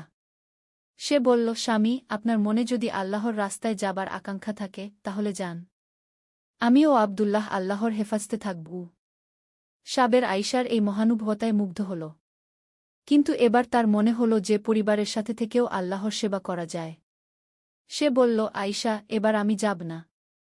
আমি গ্রামে থেকে এমনভাবে কাজ করব যেন জিহাদে গিয়ে যোদ্ধারা নির্বিঘ্নে লড়তে পারে। দ্বাদশ অধ্যায়, ঘরের ভেতরের জিহাদ। সাবের এবার একটি নতুন প্রকার জিহাদ শুরু করল। সে গ্রামে যুদ্ধে যাওয়া সৈনিকদের পরিবারগুলোর দেখভাল করতে লাগল। তাদের জন্য খাবারের ব্যবস্থা করত, অসুস্থ হলে চিকিৎসার ব্যবস্থা করত। আয়শাও এই কাজে তাকে সাহায্য করত। সে যুদ্ধে যাওয়া সৈনিকদের স্ত্রীদের সান্ত্বনা দিত এবং তাদের সন্তানদের শিক্ষার ব্যবস্থা করত। একদিন একজন বিধবা মহিলা কান্নায় ভেঙে পড়ে বলল, সাবের ভাই, আমার স্বামী শহীদ হয়েছে। এখন আমি আমার 3 সন্তান নিয়ে কি করব? সাবের বলল, বোন, চিন্তা করবেন না। আপনার সন্তানরা আমার সন্তান। তাদের শিক্ষা, খাবার, কাপড়ের দায়িত্ব আমি নিচ্ছি। এভাবে সাবেরের বাড়ি হয়ে উঠল একটি সেবা কেন্দ্র। ত্রয়োদশ অধ্যায়, আব্দুল্লাহর শিক্ষা। আব্দুল্লাহ যখন 5 বছর বয়সে পড়ল, সাবের তার শিক্ষার দিকে বিশেষ মনোযোগ দিল। কিন্তু এটি শুধু বইপুস্তকের শিক্ষা নয়, জীবনের শিক্ষা। একদিন আব্দুল্লাহ পিতাকে জিজ্ঞাসা করল, আব্বু, আপনি কি কখনো যুদ্ধে গিয়েছিলেন? হ্যাঁ বেটা। তবে যুদ্ধ মানে শুধু তরবারি দিয়ে লড়া নয়। যুদ্ধ মানে সর্বক্ষেত্রে সত্যের পক্ষে থাকা। আব্বু, আমিও কি যুদ্ধে যাব? সাবের ছেলেকে কোলে নিয়ে বলল, বেটা, তুমি যে যুদ্ধে যাবে সেটা হয়তো আমার চেয়েও বড় যুদ্ধ হবে। কিন্তু মনে রেখো, আমরা ঘৃণা নিয়ে যুদ্ধ করি না, আমরা ভালোবাসা নিয়ে যুদ্ধ করি। আমরা মন্দকে পরাজিত করতে চাই, মন্দ মানুষকে নয়। চতুর্দশ অধ্যায়, সময়ের পরিবর্তন। 10 বছর কেটে গেল। সাবের এখন প্রায় 30 বছর বয়সী একজন দাড়িওয়ালা মানুষ। তার আরও 2টি সন্তান হয়েছে, এক ছেলে ও এক মেয়ে। গ্রামে এখন আর আগের মতো যুদ্ধের আতঙ্ক নেই। কিন্তু নতুন সমস্যা দেখা দিয়েছে। কিছু মানুষ ধর্মের নামে অন্যায় করছে, কেউ আবার ধর্ম ত্যাগ করে দুনিয়ার প্রতি ঝুঁকে পড়ছে। সাবের বুঝতে পারল যে এটাও একটা যুদ্ধ, আদর্শের যুদ্ধ। সে আরও বেশি মানুষের কাছে ইসলামের সত্যিকারের শিক্ষা পৌঁছানোর চেষ্টা করতে লাগল। সে দেখল যে অনেকে ইসলামকে শুধু নিয়মকানুনের ধর্ম মনে করে, কিন্তু ইসলামের মূল বিষয় হল আল্লাহর ভালোবাসা। পঞ্চদশ অধ্যায়, নতুন প্রজন্মের মুজাহিদ। আব্দুল্লাহ এখন 15 বছর বয়স। সে একদিন পিতার কাছে এসে বলল, আব্বু, আমার কিছু বন্ধু বলে যে ইসলাম শুধু আরবদের ধর্ম। আমি কিভাবে তাদের উত্তর দিব? সাবের মুস্কি হেসে বলল, বেটা, তুমি তাদের বল যে ইসলাম সমস্ত মানুষের জন্য। রাসূলুল্লাহ সাল্লাল্লাহু আলাইহি ওয়াসাল্লাম বলেছেন, তিনি সমস্ত মানবজাতির জন্য প্রেরিত। ইসলামে আর বনার্ব সাদাকালো কোনো ভেদাভেদ নেই। কিন্তু আব্বু, তারা আরও বলে যে মুসলমানরা শুধু যুদ্ধ করে। বেটা, তুমি তাদের আমাদের গ্রামের দিকে তাকাতে বল। এখানে মুসলমানরা কি করছে? আমরা স্কুল বানিয়েছি, হাসপাতাল বানিয়েছি, এতিমখানা চালু করেছি। এগুলোই তো ইসলামের প্রকৃত শিক্ষা। আবদুল্লাহ বুঝতে পারল যে তার পিতা তাকে একটি নতুন ধরনের জিহাদ শিখাচ্ছেন, জ্ঞান ও যুক্তির জিহাদ। ষোড়শ অধ্যায়, বৃদ্ধ বয়সের প্রজ্ঞা।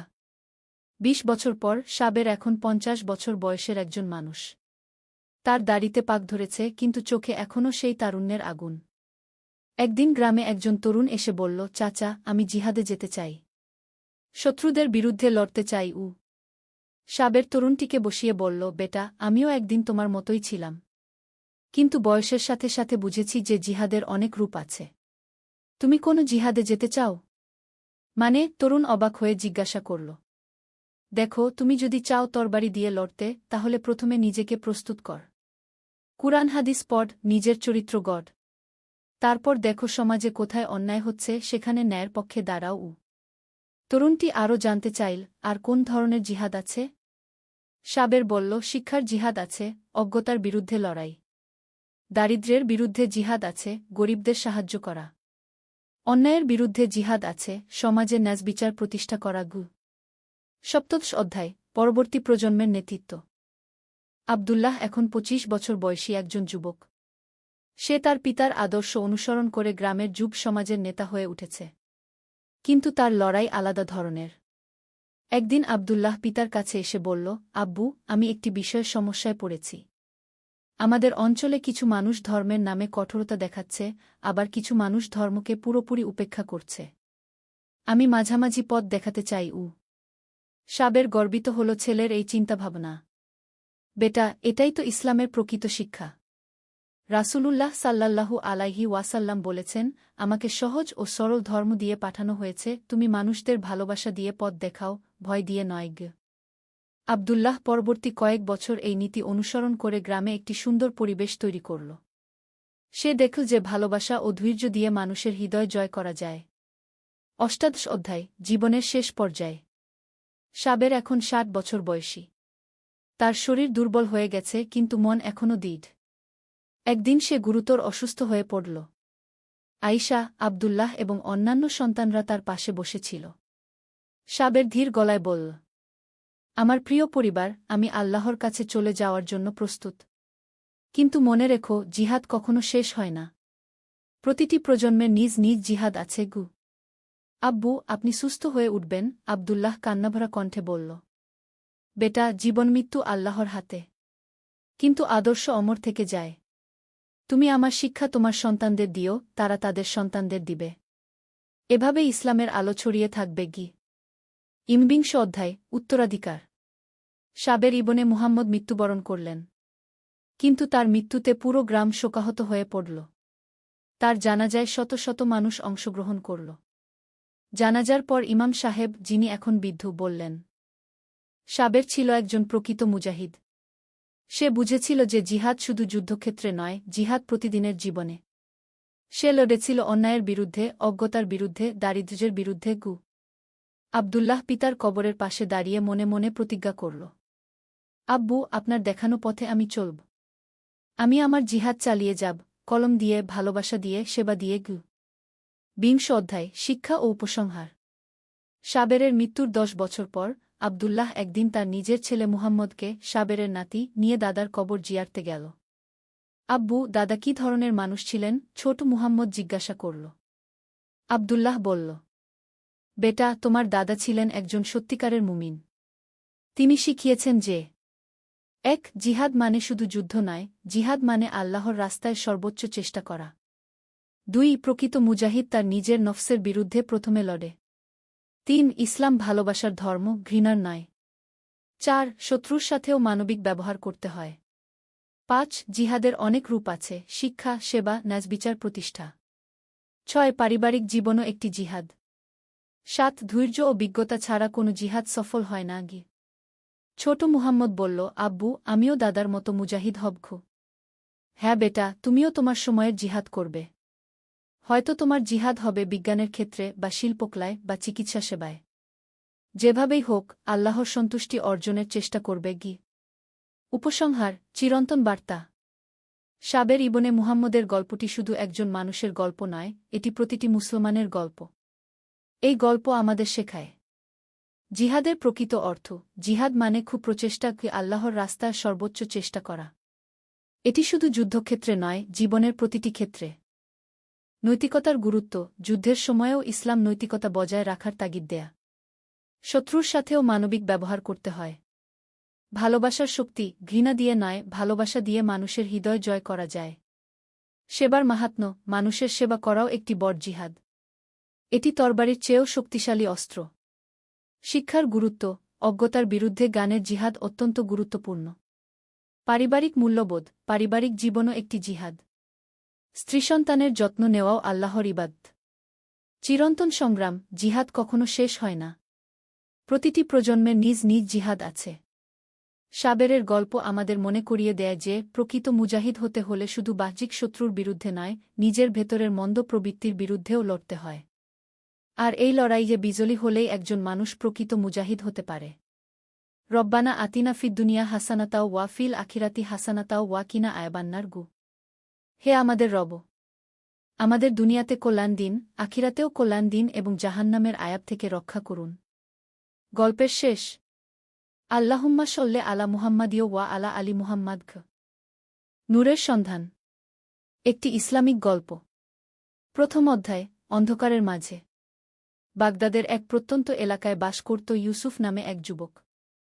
তার বয়স মাত্র ২০ বছর, কিন্তু জীবনের কঠিন পরীক্ষা তাকে অনেক পরিপক্ব করে তুলেছিল। ছোটবেলায় পিতামাতা উভয়কেই হারিয়ে সে একা বড় হয়েছিল তার দাদাজানের কাছে। দাদাজান ছিলেন একজন নেককার বৃদ্ধ মানুষ। তিনি ইউসুফকে কুরআন হাদিসের শিক্ষা দিয়েছিলেন, নামাজ রোজার গুরুত্ব বুঝিয়েছিলেন। কিন্তু গত বছর দাদাজানও চলে গেছেন আল্লাহর কাছে। এখন ইউসুফ একেবারেই একা। একাকিত্বের যন্ত্রণা। ইউসুফ ধীরে ধীরে দিনের পথ থেকে দূরে সরে যেতে লাগল। নামাজ ছুটে যেত, কুরআন তিলাওয়াত বন্ধ হয়ে গেল। রোজগারের জন্য সে বাজারে একটা ছোট দোকানে কাজ নিল, কিন্তু সেখানকার পরিবেশও ভাল ছিল না। সহকর্মীরা সবসময় গীবত, পরনিন্দা আর অশ্লীল কথাবার্তা মত্ত থাকত। দিন যতই যেতে লাগল, ইউসুফের মনে অশান্তি ততই বাড়তে লাগল। রাতে ঘুম আসত না, খাবারে স্বাদ পেত না। মনে হতো যেন জীবনটাই অর্থহীন। সে ভাবতে লাগল, কেন আল্লাহ আমার সবকিছু কেড়ে নিলেন? আমার কি কোনো অপরাধ ছিল? এক শুক্রবার সন্ধ্যায় ইউসুফ বসেছিল তার ছোট্ট ঘরের জানালার পাশে। বাইরে বৃষ্টি পড়ছিল। হঠাৎ তার কানে এল আয়ানের সুমধুর আওয়াজ। মাগরিবের আয়ান। সেই পরিচিত সুরে তার মন কেমন যেন করে উঠল। দাদাজানের কথা মনে পড়ে গেল। দাদাজান সব সময় বলতেন, বেটা, যখন জীবনে অন্ধকার নেমে আসবে, তখন আল্লাহর কাছেই ফিরে যেতে হবে। তিনিই একমাত্র যিনি সব দুঃখ কষ্টের সমাধান দিতে পারেন গো। দ্বিতীয় অধ্যায়। প্রথম আলো। পরদিন শনিবার। ইউসুফ স্বপ্নে দেখল তার দাদাজান তাকে ডাকছেন, ইউসুফ, তুমি পথ হারিয়ে ফেলেছ। আল্লাহর রহমত থেকে নিরাশ হজো না। তিনি অবশ্যই তোমার জন্য একটা পথ বের করে দেবেন। কিন্তু তোমাকে আগে তার কাছে ফিরে যেতে হবে গু।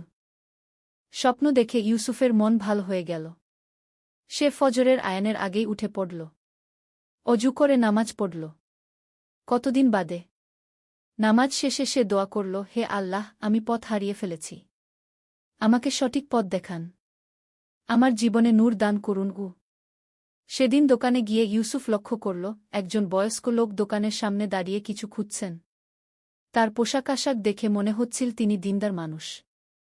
লম্বা দাড়ি, সাদা পোশাক, মাথায় সাদা টুপি।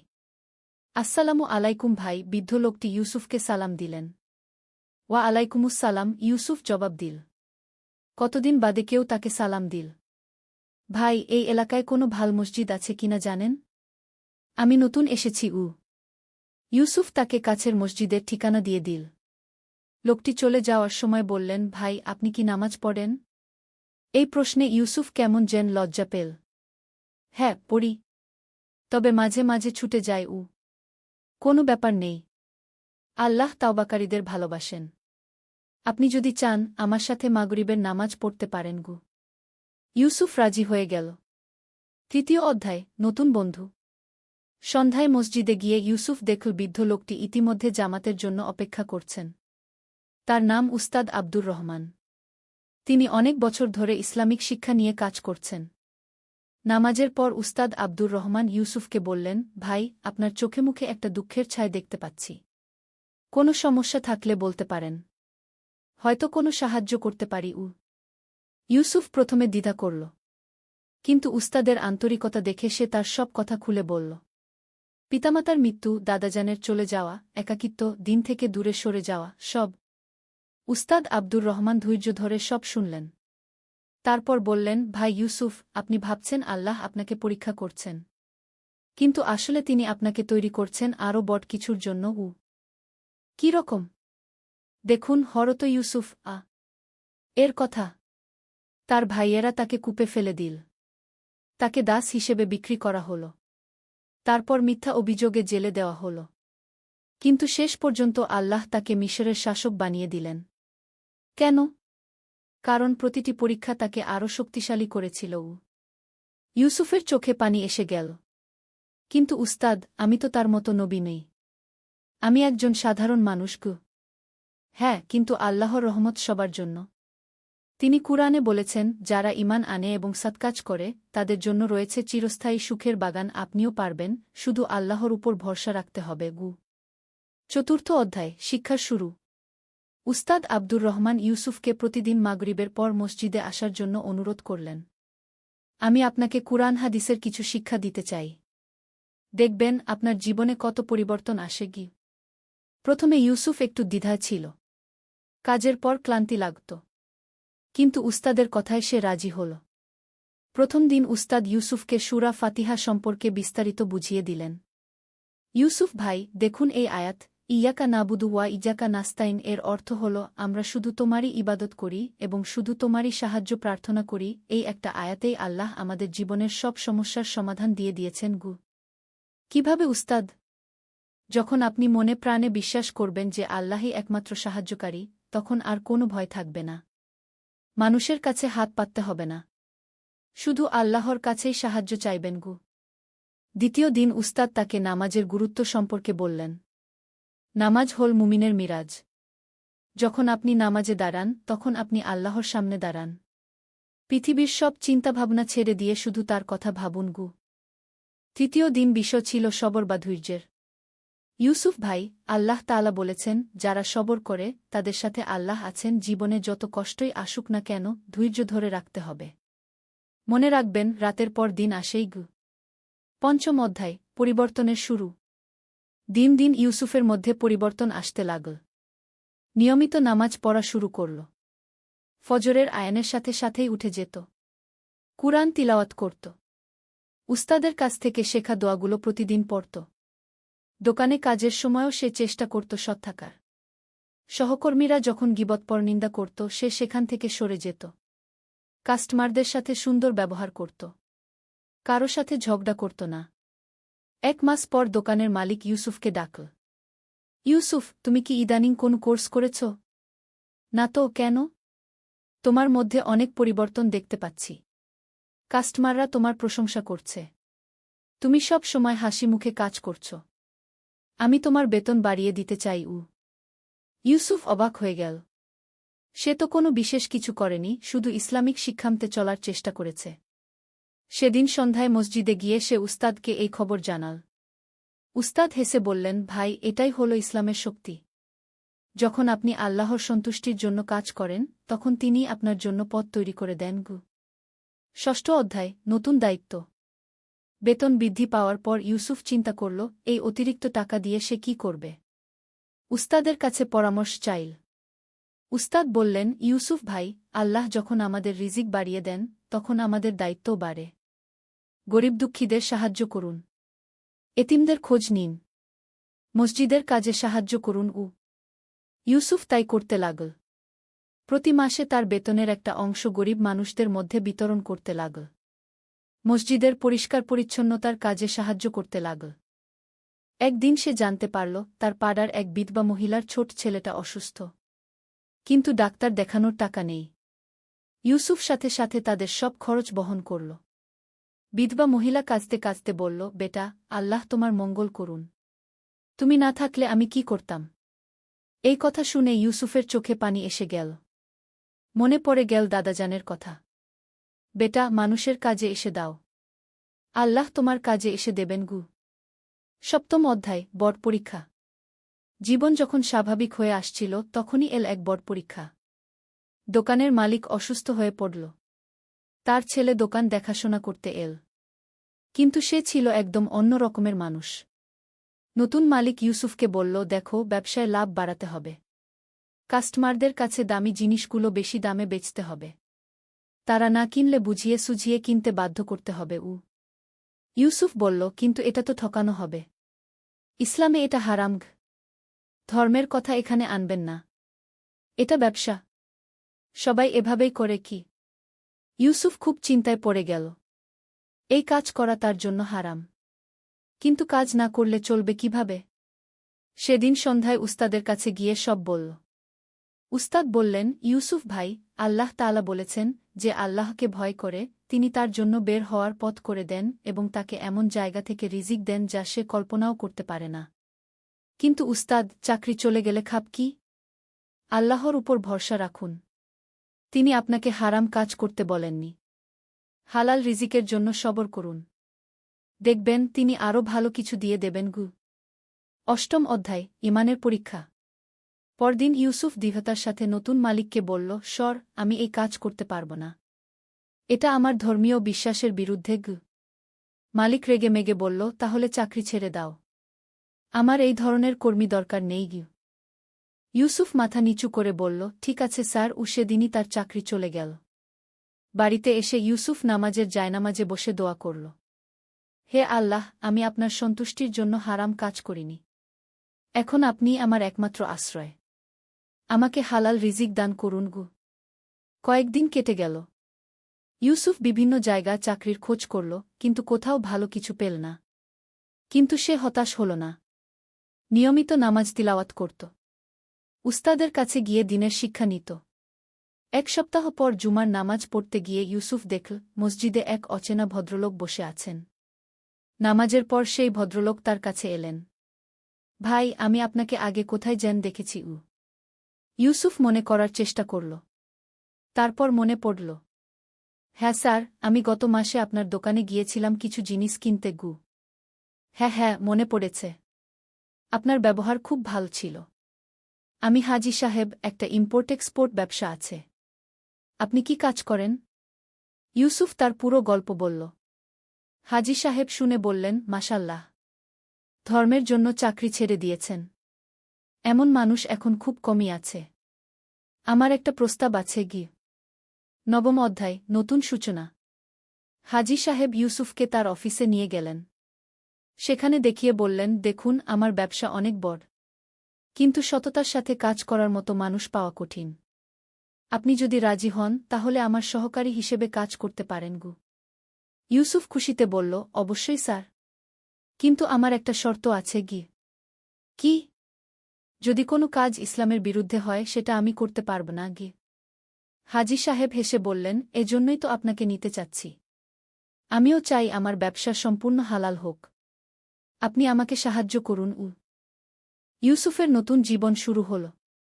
হাজি সাহেবের সাথে কাজ করতে গিয়ে সে শিখল কিভাবে ইসলামিক নীতিমালা মেনে ব্যবসা করতে হয়। হাজি সাহেব তাকে বিভিন্ন দেশের সাথে ব্যবসার কাজ শেখালেন। কয়েক মাসের মধ্যে ইউসুফ একজন দক্ষ ব্যবসায়ী হয়ে উঠল। তার বেতনও আগের চেয়ে 3 গুণ বেড়ে গেল। কিন্তু সবচেয়ে বড় কথা, সে এমন একটা কাজ পেল যেটা তার ধর্মীয় বিশ্বাসের সাথে সামঞ্জস্যপূর্ণ। দশম অধ্যায়, সমাজসেবার পথে। একদিন হাজি সাহেব ইউসুফকে বললেন, ভাই, আল্লাহ আমাদের ব্যবসায় অনেক বরকত দিয়েছেন। এখন আমাদের উচিত সমাজের জন্য কিছু করা। আপনার কি মত? ইউসুফ বলল, হ্যাঁ স্যার, আমিও এমনটাই ভাবছিলাম। তারা মিলে সিদ্ধান্ত নিলেন একটা দাতব্য সংস্থা গঠন করবেন। তাদের লক্ষ্য হবে এতিম শিশুদের শিক্ষা ও লালনপালন, গরিব পরিবারের সাহায্য এবং যুবকদের দক্ষতা উন্নয়ন। উস্তাদ আব্দুর রহমানও এই কাজে যুক্ত হলেন। তিনি ইসলামিক শিক্ষার বিষয়গুলো দেখাশোনা করতে লাগলেন। 3 মাসের মধ্যে তাদের সংস্থা নূর ফাউন্ডেশন নামে যাত্রা শুরু করল। প্রথম প্রকল্প হিসেবে তারা 500 জন এতিম শিশুর শিক্ষার দায়িত্ব নিলেন। ইউসুফ নিজেই সন্ধ্যায় এই শিশুদের পড়াতে যেতেন। শুধু পার্থিব বিষয় নয়, কুরআন হাদিস, ইসলামিক আদব-কায়দাও শেখাতেন। একদিন একটা ছোট্ট ছেলে তাকে জিজ্ঞেস করল, ভাইয়া, আপনি কেন আমাদের এত সাহায্য করেন? ইউসুফ হেসে বলল, বেটা, আমিও একসময় এতিম ছিলাম। আল্লাহ আমাকে সাহায্য করেছেন। এখন আমারও কর্তব্য তোমাদের সাহায্য করা। একাদশ অধ্যায় বিপদের মোকাবেলা। কিছু দুষ্ট লোক ইউসুফদের এই কাজ সহ্য করতে পারল না। তারা নানা ধরনের বাধা সৃষ্টি করতে লাগল। একদিন তারা পুলিশে মিথ্যা রিপোর্ট করল যে নূর ফাউন্ডেশন সন্দেহজনক কাজ করছে। পুলিশ এসে তল্লাশি চালাল। ইউসুফ ও হাজি সাহেবকে কয়েক ঘণ্টা জিজ্ঞাসাবাদ করল, কিন্তু কোনো অপরাধ পেল না। বরং পুলিশ অফিসারও তাদের কাজের প্রশংসা করলেন। কিন্তু এই ঘটনায় ইউসুফ খুব মন খারাপ করল। উস্তাদকে বলল, উস্তাদ, আমরা ভালো কাজ করতে গেলেই কেন এত বাধা?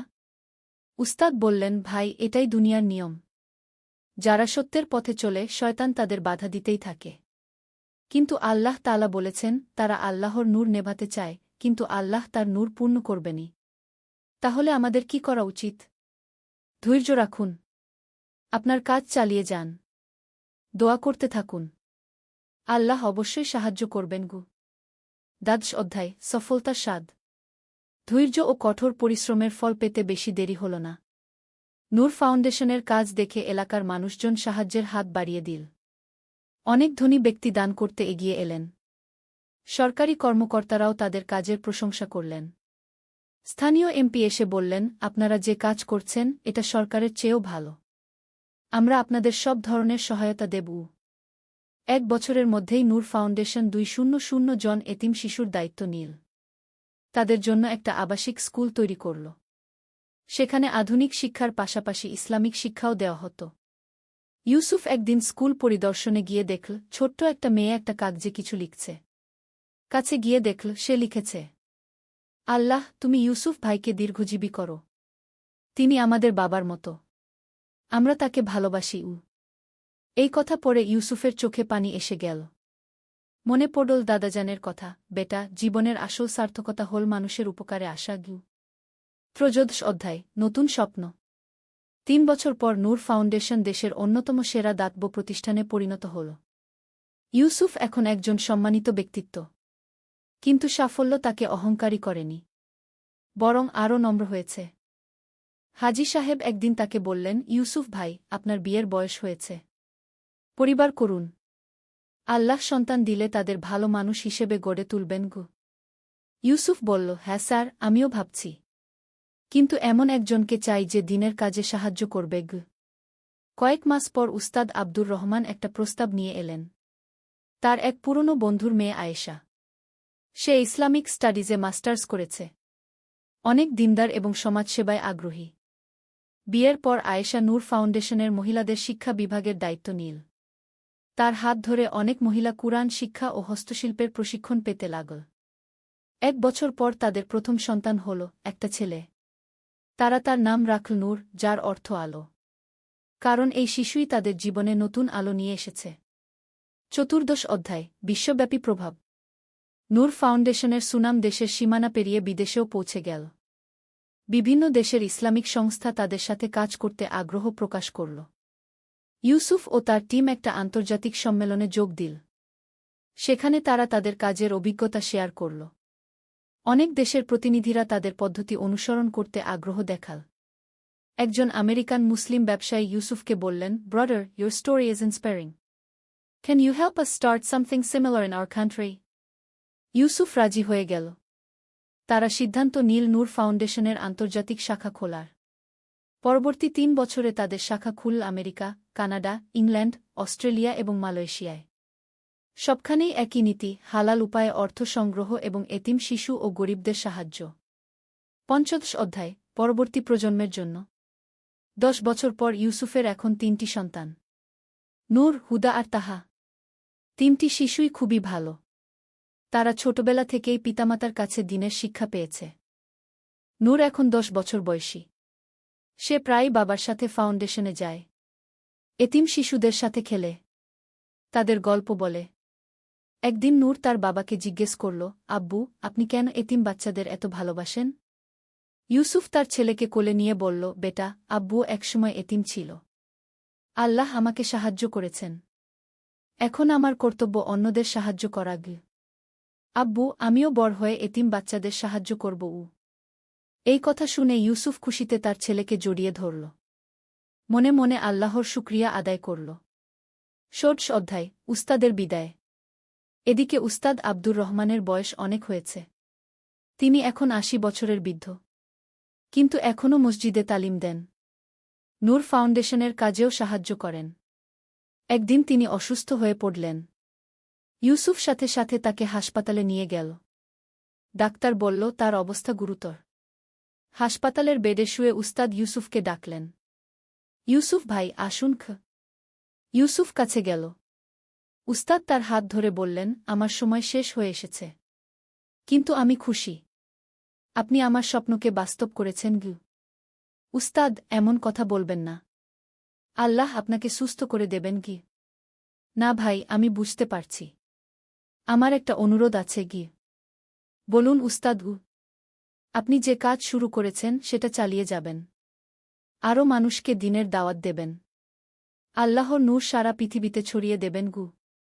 ৩ দিন পর উস্তাদ আব্দুর রহমান ইন্তেকাল করলেন। তার জানাজায় হাজার হাজার মানুষ এসেছিল।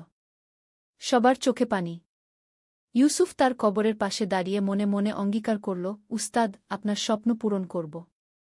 আল্লাহর নূর পৃথিবীর প্রতিটি কোণে পৌঁছে দেব। ৭ম অধ্যায়, নতুন উদ্যোগ। উস্তাদের মৃত্যুর পর ইউসুফ আরও দৃঢ়সংকল্প হল। তিনি নতুন কয়েকটি প্রকল্প হাতে নিলেন। প্রথমত, নূর একাডেমিক নামে একটি অনলাইন প্ল্যাটফর্ম চালু করলেন। এখানে বিনামূল্যে ইসলামিক শিক্ষা দেওয়া হয়। কুরআনের তাফসির, হাদিস, ফিকহ, ইসলামিক ইতিহাস সব বিষয়ে কোর্স আছে। দ্বিতীয়ত, নূর পাবলিশিং নামে একটি প্রকাশনা সংস্থা খুললেন। এখানে মানসম্পন্ন ইসলামিক বই প্রকাশ করা হয়। বিশেষ করে শিশু-কিশোরদের জন্য ইসলামিক গল্পের বই। তৃতীয়ত, মুসলিম যুবকদের জন্য দক্ষতা উন্নয়ন প্রোগ্রাম চালু করলেন।